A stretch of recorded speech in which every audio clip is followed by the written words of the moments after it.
see firstly, check it out, amazing, aggregate demand. Does it look familiar? Yeah. Looks like microeconomic demand, doesn't it? But it's not.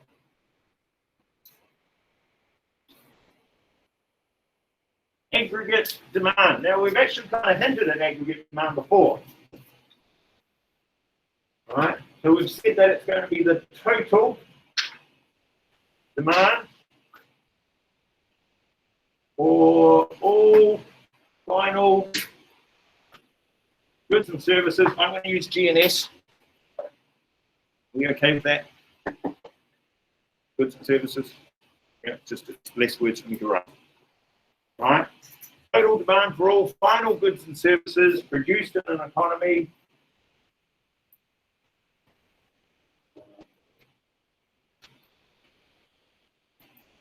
within a time frame, usually a year.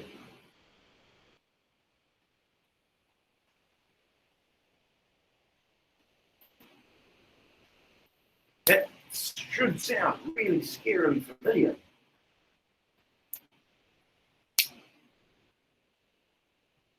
How do we build aggregate demand? How do we construct it? What's inside aggregate demand? Microeconomics had demand, and inside demand was utility. Well, what's inside aggregate demand? Yeah, essentially, GDP going to equal aggregate demand, which therefore aggregate demand is going to equal, what's our equation? I. Close. C plus I plus G plus X minus M.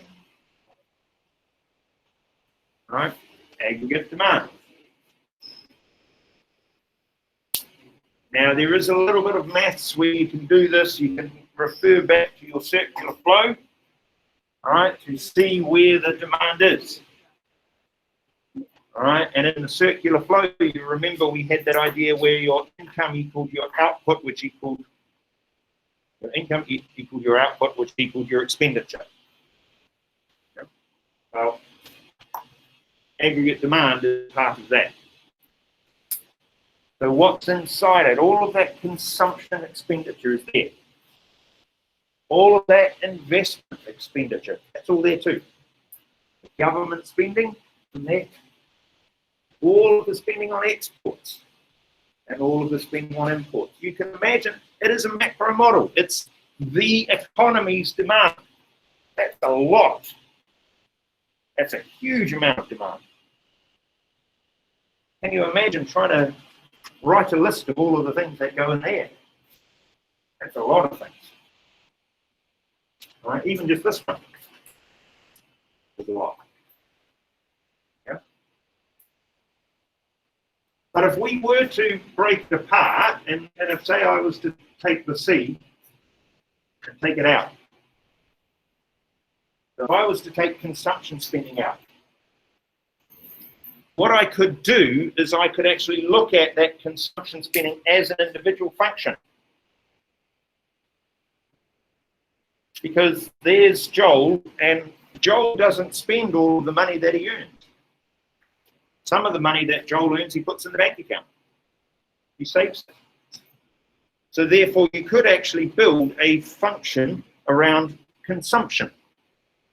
All right, I don't know about you, but when I was growing up, my gran, who was very Scottish, right, very keen on the idea of saving money. So much so that she would tell me off for spending money. And when I was working in the supermarket, she would ring me every week and she would want a breakdown of what I'd spent. And no, you shouldn't have spent that. You need to save money. How can you buy your house if you're spending all this money? Yeah? Okay, all right. I might like to borrow money to buy a house. No, don't do that. You save money. Or you use the money to buy the house. Well, that's going to take me a little while, Gran. Okay. Average house price where we were living in New Zealand at the time is now 1.3 million New Zealand dollars. Times that by 4 to get Malaysian ringgit. That's kind of what you're thinking about. And when I say house, I'm not really meaning house. You know what I mean? Yeah. Shoebox. Yeah.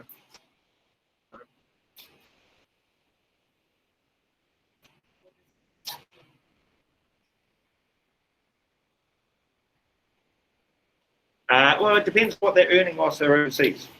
Yeah. If they're earning money whilst overseas, they could buy in New Zealand. They could probably get a mortgage.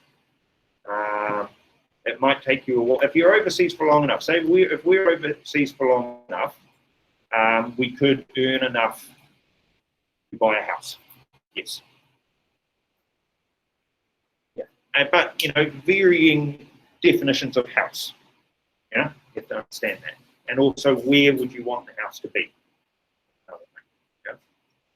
Yeah. See, when we were looking at different houses in the property markets, and there was one that was just down the road from us, but it wasn't in a suburb that was good. But that was a full house. And it cost exactly the same as the other house we ended up buying, which was basically an apartment. All right? It cost the same. It was just in a completely different suburb, not one that probably would have wanted to do a bigger. Yeah? But now, that one is worth twice what it was when we were looking, at least. You know? Right. And the apartment that we had, that would have been, how much would that be now? That's at least twice what we sold it for, I would say. And that's just big. Yeah. All right. So if we were to take that away, we could look at individuals and their consumption decisions. And what percentage of your income do you save? Yeah. Well, if you save 20% of your income, say, right, that's what Gran always recommended, 20% of your income, pay yourself first, you consume, right? That means you're spending 80% of your income. Which means that if you were to try and work out what was happening to aggregate demand, you could use those statistics to work out how much of the income is being spent, right? How much is being added as an injection and how much is being taken away as a withdrawal. So that maths can be there, right? And will be. We will look at that a bit later. And if we were going to do that, we could also do the same thing for here, right? And a similar thing in here, potentially. Now that's what aggregate demand is going to look like. It is downward sloping, just as it is for microeconomics. But you have to remember it's the total demand. It's not microeconomic demand. So the reason why it's downward sloping is going to be slightly different.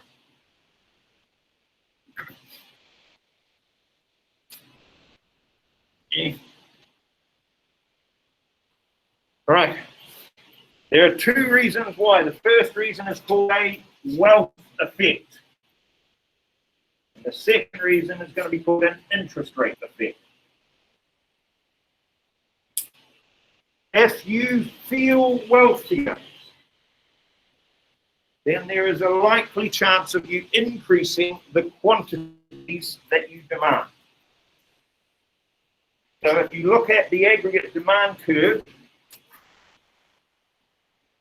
we had here, instead of price, we actually have price level.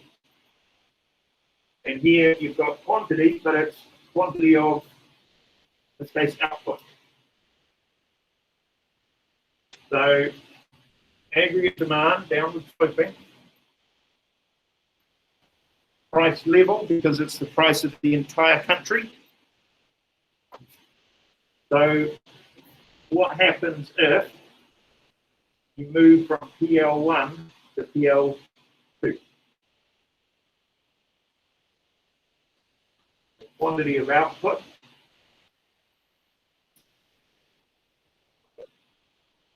is a little wide. Increase. Why does it increase? Why do we see that expansion of quantity demanded?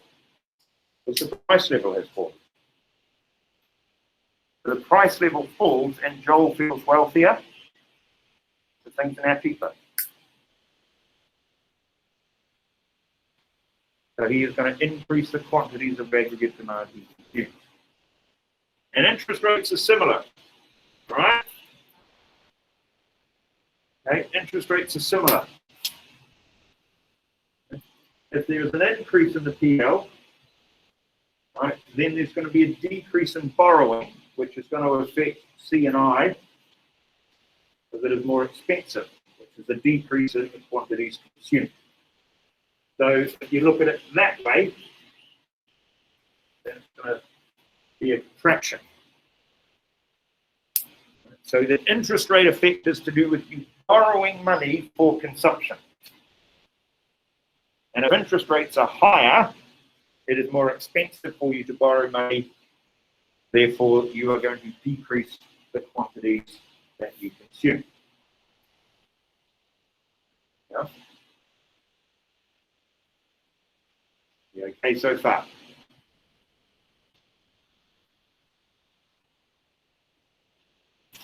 Now, a couple of things that you should know quite clearly. Labeling is going to be important. So price level instead of price will be spotted quite quickly by an examiner. AD instead of D will be spotted very quickly by an examiner. And you'll be surprised that there are learners who get AD and what will become AS round the wrong way. Right? Which might be a bit of a surprise to you that even in year 10 some learners still do that mistake.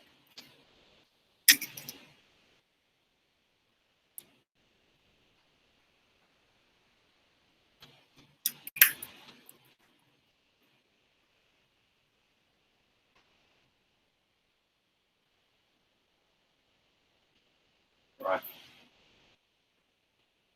Now, if interest rates were to fall, then similarly you would feel more likely to increase the quantities that you consume. So there would be an expansion there. Right. The two forces are causing your aggregate demand to be downward sloping or have a negative slope, if you like to think of it in that point of view. I don't like saying it because it feels negative. Right?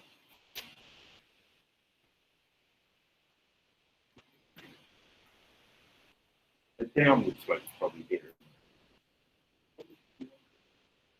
Okay. Price level. Sorry, apologies. I will always try, hopefully I will remember, to use Y as the code there. Because as we learned when we did the circular flow, Y equals is income, but it equals your output and it equals your expenditure. So it is a more accurate quantity value, all right, and it also is a good way to separate your micro understanding from your macro. In micro, you'd use Q.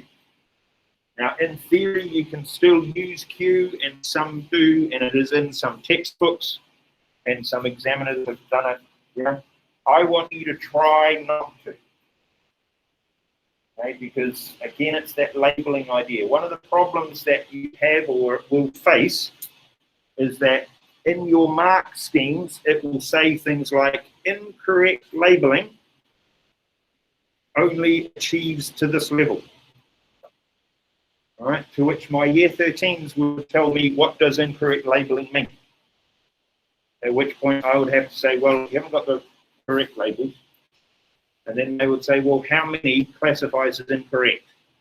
If you've just missed one out, is that incorrect? Well, what about 2 or 3? Where does the boundary line fall? Well, unfortunately, the ID is not specific in that. So it is possible that you could make one labeling error and lose a mark from that. Possible. Hence why I'm very confident and keen on you doing the best you can with your labeling so that you avoid that particular problem. Okay? Some of my year 13s drawing an exchange rate model, you'll see next year, and using the letter P as in price. Yes, it kind of is a price, but it's kind of not. But does that constitute as a labeling error? Yeah. And yes, I have asked examiners how they feel about this, and they've basically said it depends on the year.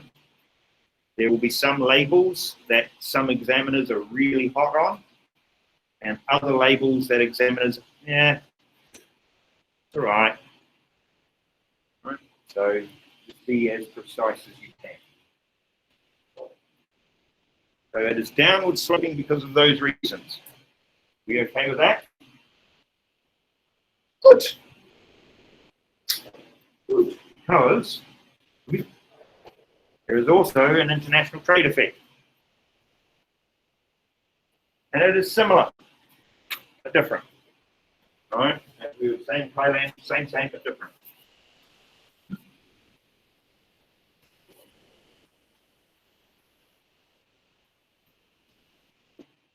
It's still talking about the price level, but we're just talking about it from the point of view of other countries. So therefore, it's affecting the price of exports and imports. Okay? So it's that same idea. The quantities that you're going to consume will be impacted by the price level. But it's just not your price level in this case, it's the price level of an overseas country. So therefore, quantities will change. There will be quantities of sometimes X and sometimes Y, depending on which way around you talk about it. And therefore, again, that will have an impact on your slope. Now, try not to worry about it. Right? It is very tempting to get all stressed about these sorts of things. It's not a stress thing. It's a model. Okay?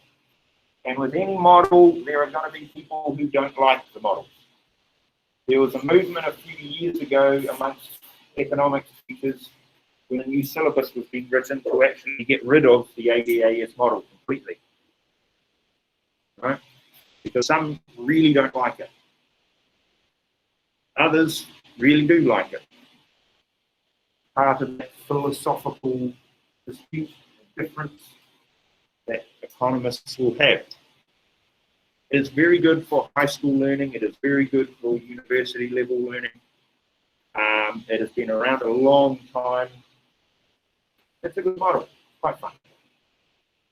It's not perfect by any stretch of the imagination. There are always going to be problems with it. We're always going to be making assumptions. There is hidden maths behind it that sometimes you will figure out and other times you may not. And some of it could be a bit counterintuitive, depending on how you discuss it. Yeah.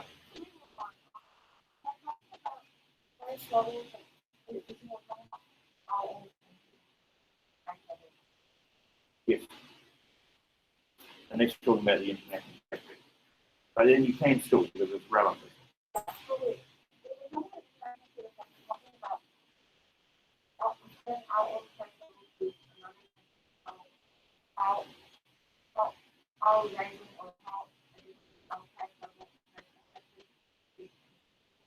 Yes.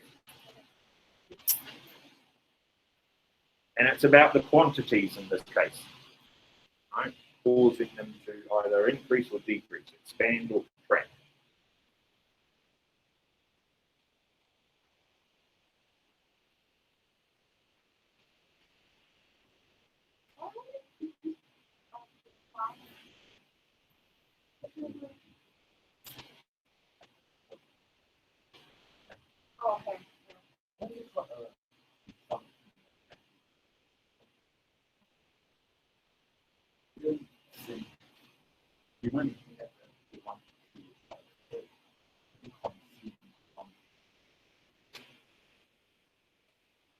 my word. I think you need to change your name to Captain Philosophy. And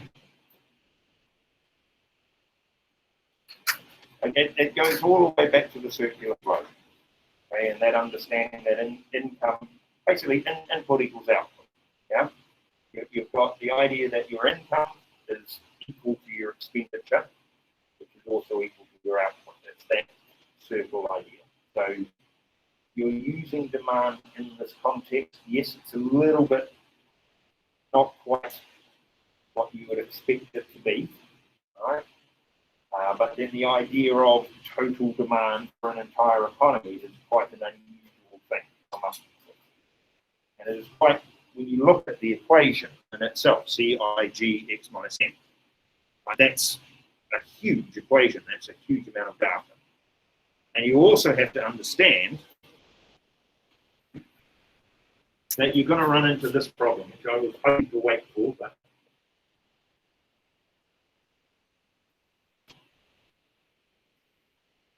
you're going to run into this problem. Okay? Let's imagine this that happens. What happens here? I do that. But what about now?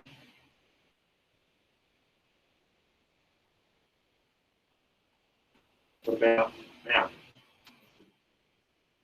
Yeah, so you see? So it's all relative, dependent on the individual components.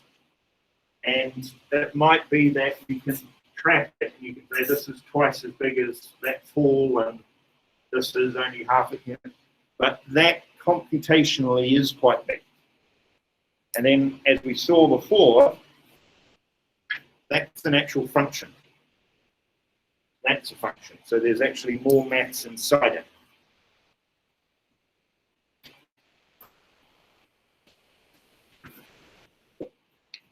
Right.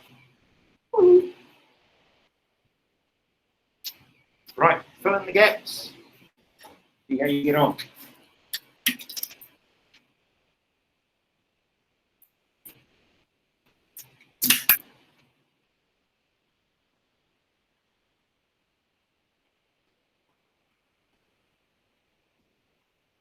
The time difference between here and Bangladesh, they're 2 hours. 2 hours behind.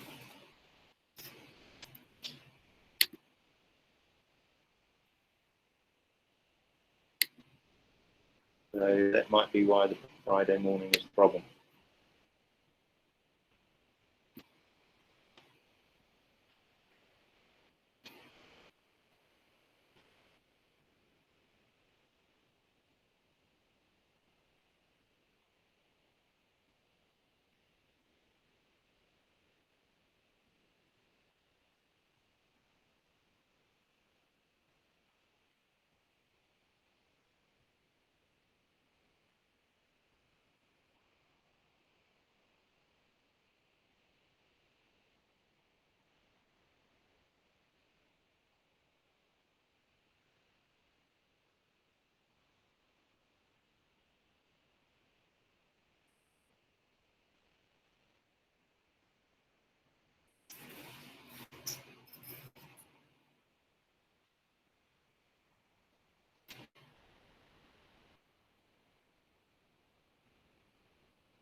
Now, here we go at drawing an aggregate demand curve.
Good.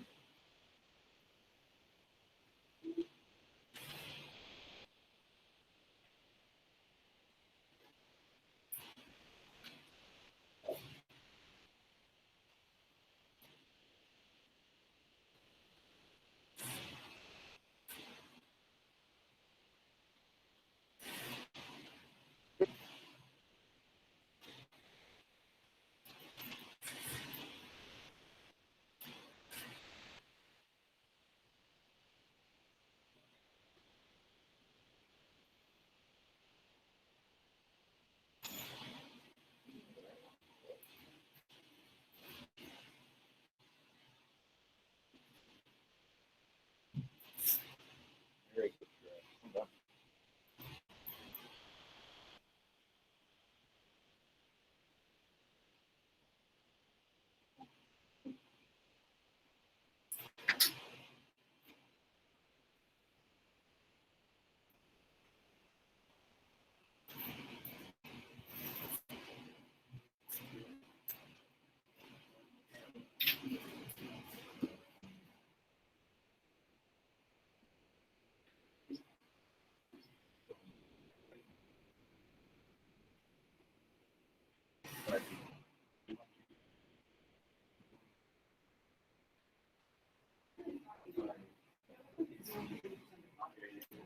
Yes. Yeah, I had those problems too.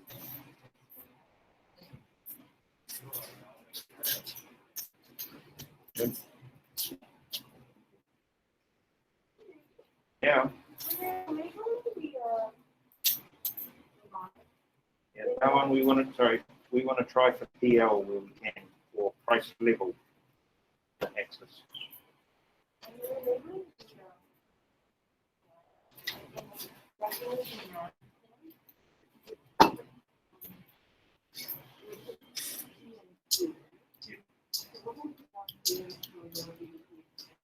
For either real GDP, you would put output or you would put Y if you were being very fast.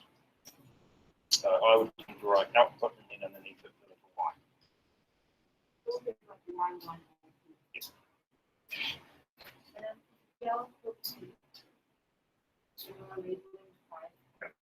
Yes.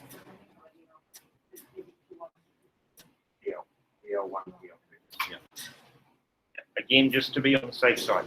The Y is going to become quite important later on because we're going to add to the model which will require a Y. Right.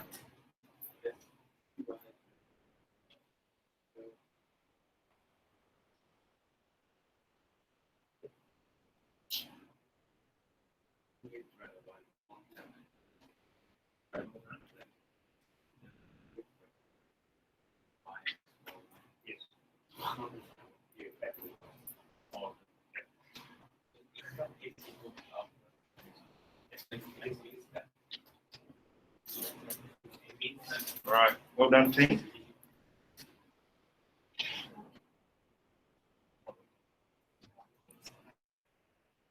Yeah, that's good, Ian. Good. All right. Good to go.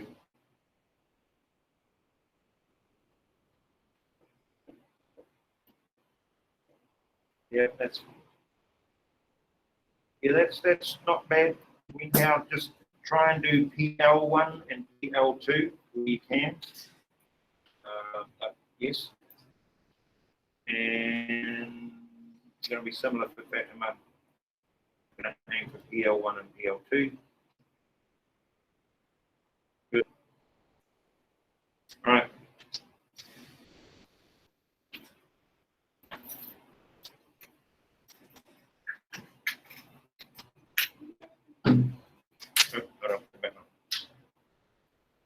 All right. Now, again, this is just about the language that we would use. As I've mentioned already, we talk about a contraction and we talk about an expansion. Okay, when we are moving along the AD curve, a contraction and an expansion. And here's where somebody says, sir, they've got the labeling on this one GPL. Are we supposed to use GPL? PL, please. Right. You're going to, anywhere you go online, you're going to find people doing it differently. That's just how it is. All right. We need to be as precise as we can.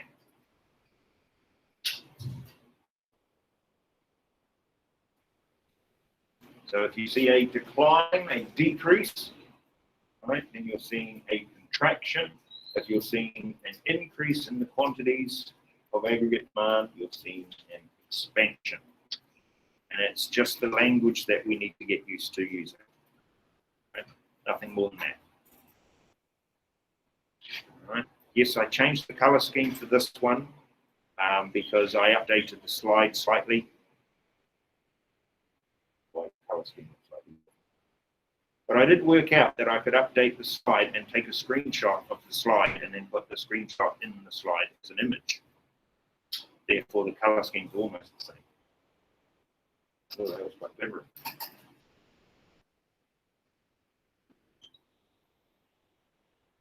Can I move on? Yeah. Now, we then move on to what is called a shift. So not a movement along.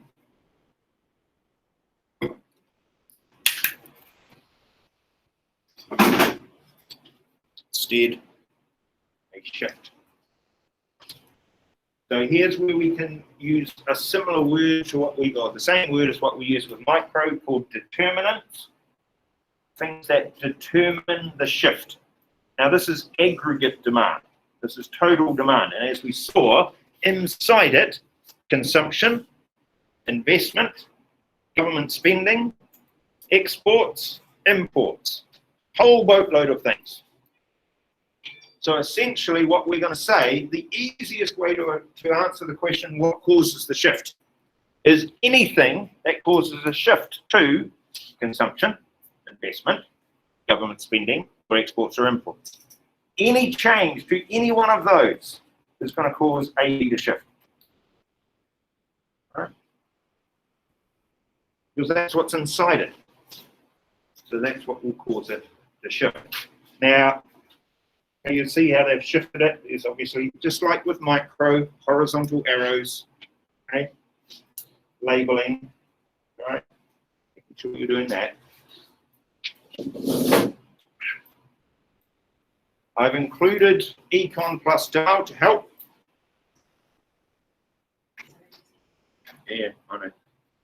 I'm there with you. Okay. So in the slides, there is Econ plus Dow, and he will break them down as well. So let's think then. What was inside C plus I plus G plus X minus M? So any of those changing will cause the AD curve to shift. So if your net exports have declined, decreased, you would expect to see aggregate demand decrease. If there is a decrease in government spending, you would expect to see aggregate demand decreasing. If there are higher interest rates, you would expect to see aggregate demand decrease. If there is a decrease in household wealth, right? Remember, wealth is different from income. You know, have I talked to you about what the difference is? What do we think? What might the difference between wealth and income be?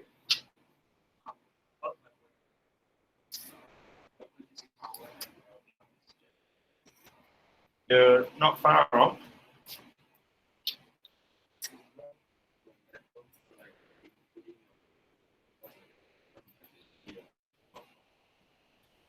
Yeah, well done. You put some thought to that one. Yeah, all right. The easiest way to answer it is the difference between wealth and income is about your assets. Assets are classified as wealth, whereas income is just quite literally the income that you have, the money. So there are some people who can be very wealthy, but not have very much income. Okay, and this is what the previous president of the United States was claiming. He was very wealthy, but with no income. All right.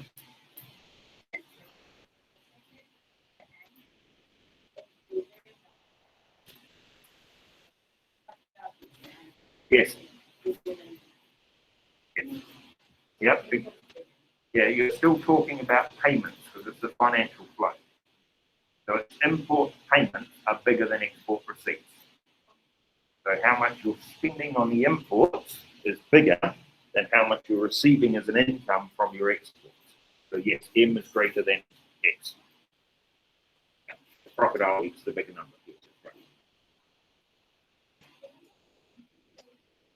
Now, if we think about an increase in aggregate demand, all right, it's going to be the opposite way. So any of those that we see causing a decrease in aggregate demand, you can actually flip them around to cause an increase. So if there was an increase in net exports, you would expect to see an increase in aggregate demand. If there was an increase in government spending, you would expect to see an increase in aggregate demand. If there was lower interest rates, you would expect to see an increase in aggregate demand. Because they're the opposite, it's the mirror. Yeah. If there was an increase in household wealth and confidence, then you would expect to see an increase in aggregate demand. All right. The ones that we've got listed here are also going to impact. Here we've got depreciation of the exchange rate. Now, that's tough because you haven't learned what exchange rates are yet, and you haven't learned what depreciation is yet. So that's a bit tough. All right. The joke I tend to use refers to the idea of appreciation being an increase in value. All right. So you're at home with mum and dad and you do the dishes and they say, we really appreciate what you've done. Okay. You have increased in value to them. You're at home, you're doing the dishes, you drop a few and break them. Decreased in value. So a depreciation it's about a decrease in value. Yeah. Now, without going into the model, which you don't need at this stage, what we're suggesting is that if there is a depreciation, that it is now going to affect your exports and imports to the extent where the opposite is occurring. You're going to have an increase in your net exports. which is suggesting that you're going to be earning more from your exports than you are paying out from your imports. Your depreciation is going to cause your imports to be more expensive and your exports to be relatively cheaper, but then you've also got to take into account inflation in the other countries, and, you know, right, as well. Cutting taxes. If there's one thing in life we can be certain of, it's death and taxes. Yeah. I don't know about you, but I always find taxes to be quite taxing. No! Yeah. How do you learn how to do taxes? Well, you're going to be kind of taught here. We will explain, yes. It is actually part of your syllabus, believe it or not. However, it's more a theoretical understanding of, okay? In real life, different countries will have different rules. So, you know, I mean, in America and in New Zealand, there are weirdnesses with tax law that I still find quite unusual. You can understand to an extent, but also a bit unusual. One of the classic ones is that in New Zealand, if you yourself personally are a company, okay, so you can actually declare yourself to be a company, in which case you individually are not earning an income, your company is. So you can declare zero income individually, but your company is earning income, and therefore it gets taxed. Right? Which means you can do a lot of quirky things with that, and people do. Right? My sister did that at one point, right? Created herself as a business. And then they were able to put all their assets into the business, and therefore, again, they don't have wealth necessarily themselves because the business owns it, and all of those sorts of things. Yeah. The other one that we were tempted about, but they ended up changing this particular law, and it caused a lot of the issues in New Zealand with regards to the property market. And what you were allowed to do was what's called depreciation of assets. So if you owned a house, and I'll give you a very simplistic answer, right, to this. You own a house, you've just bought it, it's brand new, right? So what you then do is you work out the next year how much of that asset has depreciated, all right? So things, you know, the wiring and the lighting and then, you know, the plumbing and all of that over time, it depreciates as an asset. Okay. So in New Zealand, a long time ago, you were able to claim that back as an income, right? So on $1 million property, you would be able to claim back around about 10% of it per year. So that worked out to be about 100,000 New Zealand dollars per year. Now, what this meant was that you would find people who would own 10 properties at $1 million each, and claiming back 100,000 New Zealand dollars per property per year, which meant they were able then to buy another property with that money. And it would just balloon. And by the end of the 10 years, you'd effectively paid the cost of one of the properties. Yeah? And that's what people would do.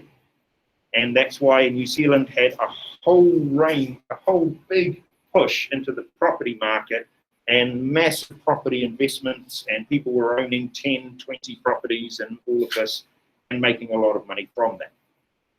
And then the government changed that tax law, cut off what was called a loophole with regards to that, so you weren't able to do that anymore. But people still own the property. So, yeah. In New Zealand, it is still considered to be a very good investment to own property. So you will find people own more than one. Sorry, one more time. More or less. I mean, well, yeah, there is the problem with that. Yes, and people do. The most complicated tax forms I have ever seen are the ones from the UK. That was just right? And I was helping my wife fill out her tax forms. It's just like insane, yeah? And nowadays you tend to do them online, and you might have to buy special software to do it, and then you have to input the numbers, and then it goes, this is what happens, and then it submits it, yeah? But it's really not easy, right? The UK in particular, not easy. But if you have income being earned in multiple countries, then there's the chance that you're going to end up paying tax in those multiple countries. So yeah, having an accountant who does all of that for you is probably a wise thing to do. Some accountants, yes. Oh my God. Specifically tax accountants, but yes. Yes. So when we left Thailand, for example, we paid an accountant to go through all of our finances and see how much we could claim back from all the income and all of the tax that we'd paid in Thailand. Right? And we were able to get a portion of that when we left. What if the accountants? Yes, that is entirely possible, and there are countless cases of it. Well, the point, I guess, is that you're supposed to check. That's kind of the idea. But yes, there are people with, as I've said, multi-million-dollar property portfolios. One of the colleagues that we worked with in China, he was American, is American, still is, right? And when the global financial crisis hit and people were leaving their, basically, it became too expensive to pay the mortgages on their properties, and the value of the properties fell. So it was worth less to them than they were paying. So they actually just gave up and walked out the house. Right? And so the bank then took it as an asset and said, what on earth do we do with this? So there was a whole range of houses sold at really cheap prices so that the bank could get some money back, because they weren't worth anything. So this particular teacher just went around buying up houses, doing them up and then renting them. And obviously the global financial crisis was that 2011, somewhere around there, 12, like that. No, 2008, apologies. And so, yeah, they were doing that since then. So, yeah, it's become a good earner for them over time. Okay. How do you do it? Okay. Well, there's different levels of tax reform. Okay. You accidentally forget to pay your taxes. That's not taxable. You deliberately figure out a way to cheat the government out of your taxes. Okay? That is taxable. Yes. And dependent on the rules and regulations of the country, you will have to do all sorts of different things.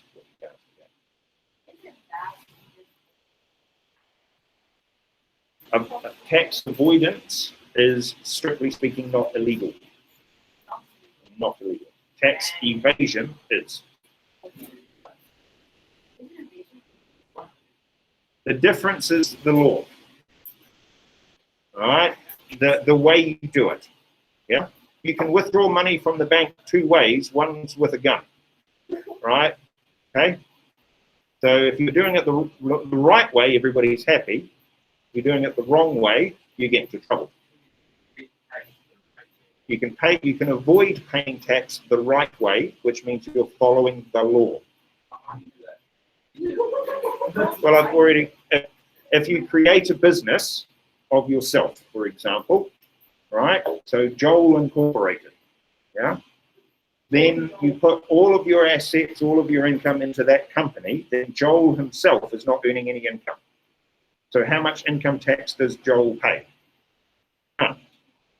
Because you are personally not earning any income, your company is. Your company is paying company tax, which if you're, in different parts of the world, is potentially a lot lower than income tax might be.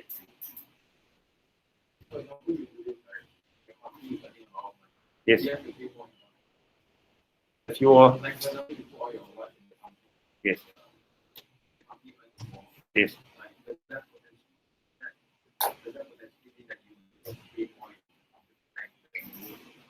Possibly, yeah. But it's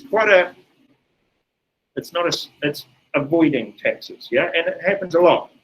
I have relatives who do that. My sister, for example, was doing that, yeah. My uncles and aunties did it as well because they were farmers, okay? So their business was farming. So they have a multi-million-dollar farm with cows and sheep and that on it. And so all of their income goes into the farm. Then they personally declare, I'm not earning any income, the farmers.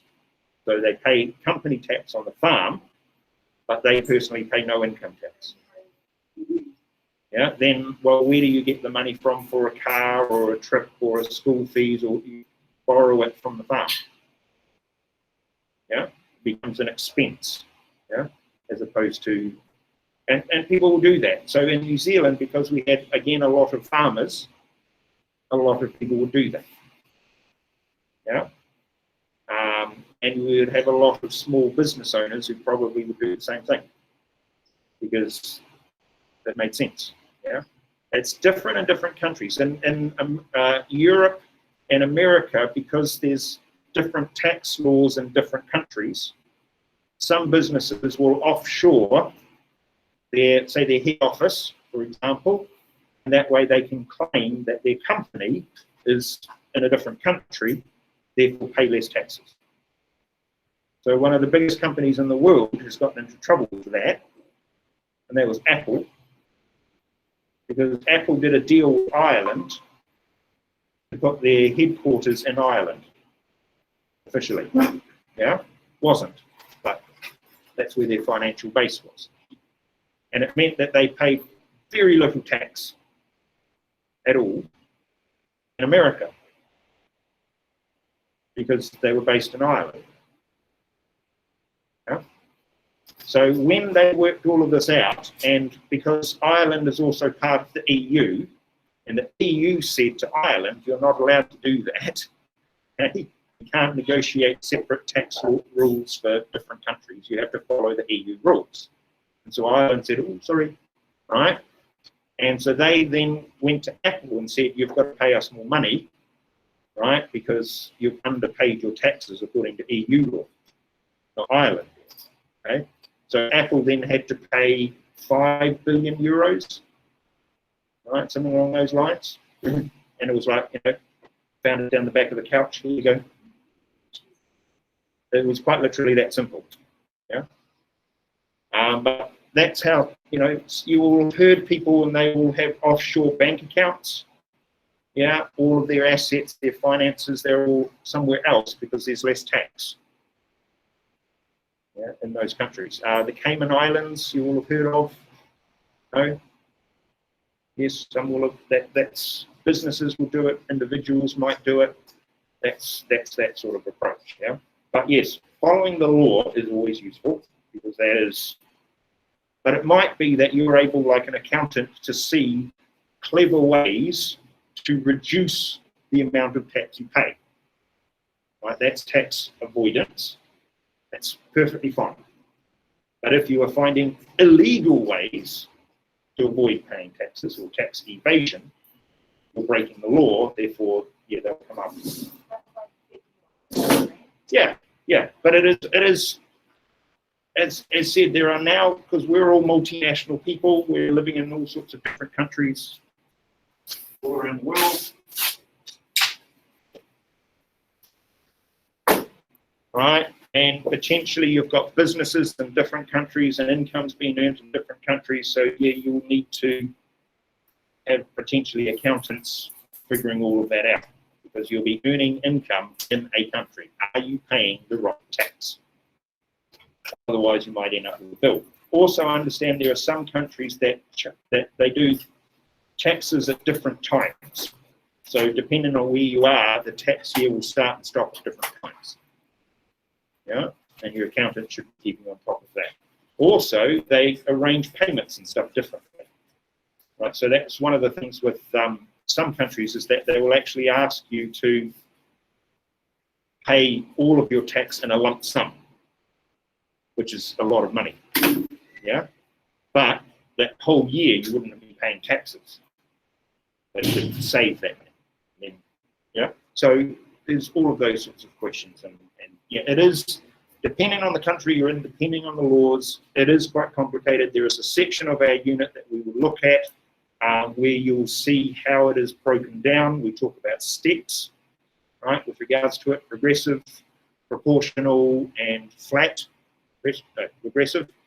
And so we will look at all of those and how that works. And there is a little bit of maths to do that, okay? But that's, yeah, so that's taxes. Yes. Right, now, there are two types here. Right.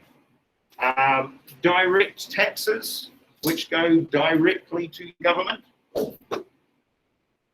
There are indirect taxes which go indirectly to the government via a producer, typically. And that's a bit of a micro connection there with that. Expansion of supply of credit and lower interest rates. So that's essentially the opposite of this. Right? If you are allowing people to buy things cheaper with cheaper loans, then they're going to go and buy them. And aggregate demand you would expect to increase. But yes, as I said before, if you get this side doing this and this side doing that, then you're going to have to balance it out. And that's why, as I've talked to you about that now, use giant computer programs and all the data gets fed into it and it weighs it all up, right? It's all algorithms sort of based, and then it spits out a number. In the past, it used to be you with a pen and paper writing everything down and doing maths yourself. Right, which took a while. You need to be able to fully explain the reasons for shifts and the effects of those shifts. Right, so if we look and we see aggregate demand shifting to the right, that's increasing output. Now we said output also equals income, so it's increasing income. It means there's going to be more employment, because there's more demand for goods and services. And demand for goods and services leads to the demand for labor. Whereas if we contract the demand, if we shift the demand to the left, then we are going to see a decrease in income, a decrease in employment, a decrease in output. Yeah.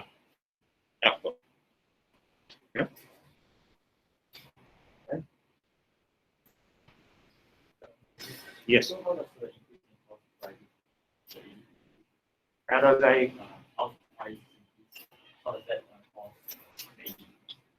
Which one are you looking at?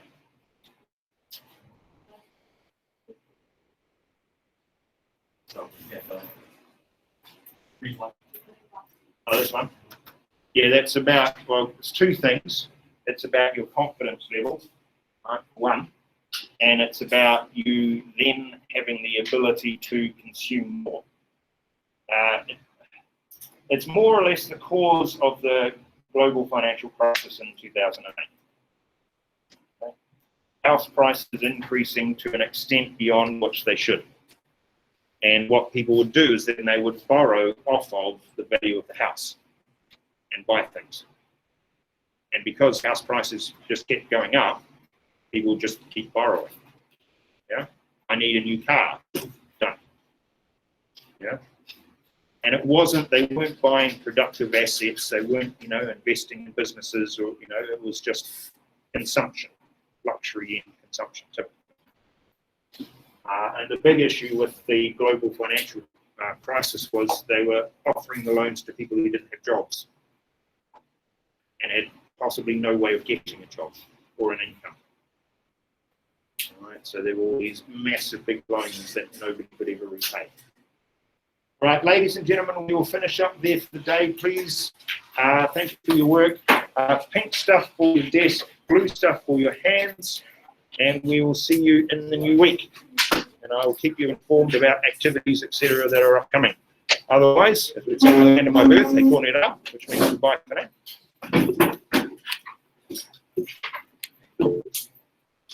I see you.